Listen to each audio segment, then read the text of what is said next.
चलिए बात करेंगे सोनीपत की। सोनीपत जिला इन दिनों सुर्खियों में है। वजह है महिलाओं के खिलाफ बढ़ता अपराध। जिले से एक के बाद एक ऐसी दिल दहला देने वाली खबरें लगातार सामने आ रही है जो सभी को सोचने पर मजबूर कर रही है। एक सशक्त युवती की पहचान रखने वाली महिला पहलवान की निर्मम हत्या ने सवालों को धार देने का काम किया है। रिपोर्ट के जरिए सारी स्थिति को समझिए।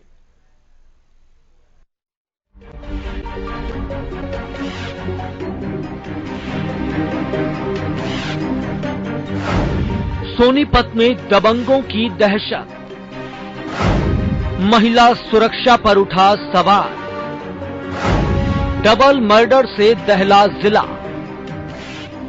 सोनीपत में सुरक्षा की गुहार लगाती इन दो तस्वीरों को देखिए जो सरकार और प्रशासन से सवाल कर रही है कि क्यों बदमाशों के हौसले इस कदर बुलंद हैं कि ना तो वो महिलाओं के साथ छेड़खानी करने से डरते हैं, ना ही एक खुशहाल और सुनहरे भविष्य का सपना संजोती जिंदगी से सांसें छीनने से कतराते हैं। एक के बाद एक हुई वारदात से जिला पूरी तरह से दहशत में है। जहां कुछ दिन पहले कुछ युवकों ने एक लड़की की आंखों में केमिकल और कांच डाल दिया था, वहीं बीते दिन कुश्ती अकादमी संचालक ने एक युवती पहलवान की हत्या कर दी। हलालपुर गांव में ग्रामीणों का गुस्सा देखते ही बनता है, जहां लोगों ने देखते ही देखते अकादमी को आग के हवाले कर दिया। ये गुस्सा लोगों में उस बेटी की सुरक्षा के लिए दिखा जिसे कुश्ती अकादमी संचालक ने गोलियों से छलनी कर दिया था। इसके साथ ही अकादमी से कुछ दूरी पर नहर के पास उसके छोटे भाई की भी हत्या कर दी थी। हमले में युवती की मां को भी गोली लगी थी। मेरी सिस्टर 5 साल से रेसलिंग में प्रैक्टिस करने आती थी। वो यहाँ ऑल इंडिया यूनिवर्सिटी में उसकी 2nd पोजीशन थी। वो यहाँ सुबह शाम दोनों टाइम प्रैक्टिस करने आती थी। तो आज जैसे ही वो सुबह यहाँ प्रैक्टिस करने आई तो उसकी यहाँ पर पवन ने और हमारे गांव वाले सचिन ने गोली मारकर उसकी हत्या कर दी। और फिर हमारे घर पे उस चाची के पास फोन कर वो उनको बुलाया कि प्रैक्टिस खत्म होगी, अपनी गुड़िया नाक है ले जाओ। जैसे ही वे वहां आए तो उनके ऊपर भी उन्होंने हमला कर दिया।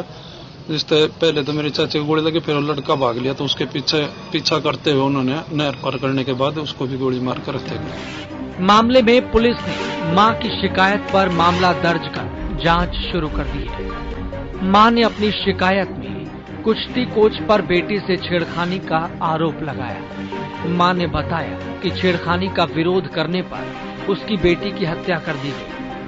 फॉर्मल स्टेटमेंट हमारे पास कोई नहीं आई है, लेकिन प्राइमा फेसाई लग रहा है कि जो लड़की थी तकरीबन 20 साल उम्र जिसकी बताई जा रही है, वो यहाँ पर प्रैक्टिस वगैरह करने के लिए आती थी और उसकी और उसके ब्रदर की गोली मार के हत्या करी गई है।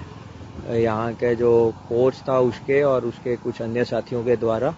उनकी मदर के भी इंजरीज हैं जो पीजीआई रोहतक में उपचाराधीन है।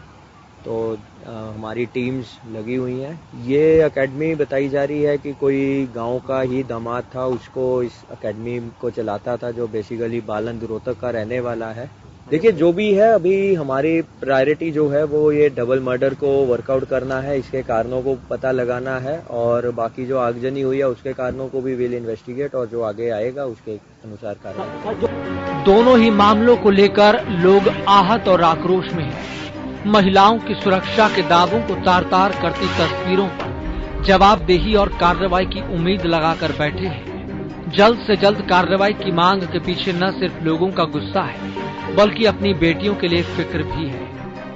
हरियाणा न्यूज के लिए सोनीपत से राम सिंह मार्के।